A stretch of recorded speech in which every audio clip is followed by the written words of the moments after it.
1 million people on lockdown in Boston right now. As you heard there, everything closed. Watertown, Massachusetts is the main hub. It's where the madness has been white hot. And just west, is where that carnage of the Boston Marathon and the murder of an MIT campus officer happened overnight. 32,248 people live in Watertown. Police presence right now, 10,000. That's one officer per household hunting for the suspected terrorist. And this is, Mike, an unprecedented situation for Boston, completely closing down the area for this massive search. Give us an idea what's happening door to door right now. Well, it looks like everything mostly right now is concentrated in the Watertown area, because that's where, after the police chase after Officer Caillou from MIT was killed, they chased him out to the Watertown area where suspect number one, the 26-year-old brother, was shot and killed. And they're also talking, Kira, and we heard from our sister network CNN that there was maybe some kind of triggering device on a possible IED, improvised explosive device, that he may have had either on his person or with him there in the vehicle. So I think that was one of the reasons they decided to go ahead and shut down the whole transit system in the city of Boston.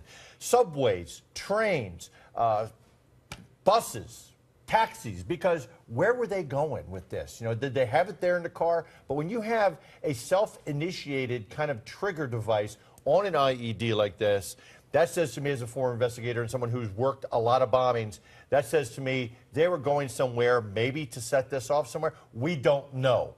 But that's one of the reasons I think they took this out of an abundance of caution to shut down the whole city. And then we heard about schools closing, because you've got Boston, then right across the Charles River, you've got Cambridge, Watertown, all these other Waltham, all these other little towns that are totally shut down. And a lot of our bloggers that contribute to this show, like Lisa Hickey from the Good Man Project, she's the CEO. She's actually in the middle of it all. It's happening right there in her neighborhood. She's locked down in her home just a mile away from Watertown. She joins us via Skype now. Lisa, you were there at the finish line at the Boston Marathon.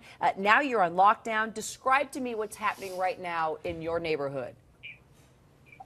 It's unbelievable. So when I was at the finish line, my kids were all around in the crowd. They were all spread out. So my first thought was, where are my kids? And now it's the same thing. I'm here. My kids are throughout New England.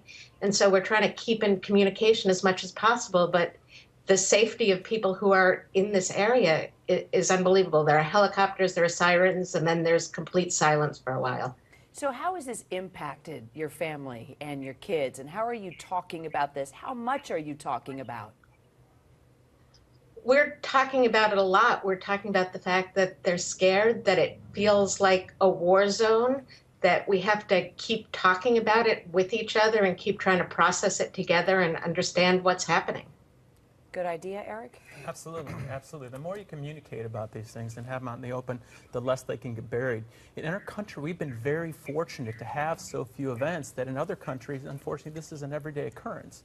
So we have to understand that it's important to not get hardened by these experiences in our lives, but to see that they can happen, be prepared for them, and see that there's so many other good things around us in life. These things just make the headlines. Oh, there's so much heartbreak and a lot of fear going on in Boston.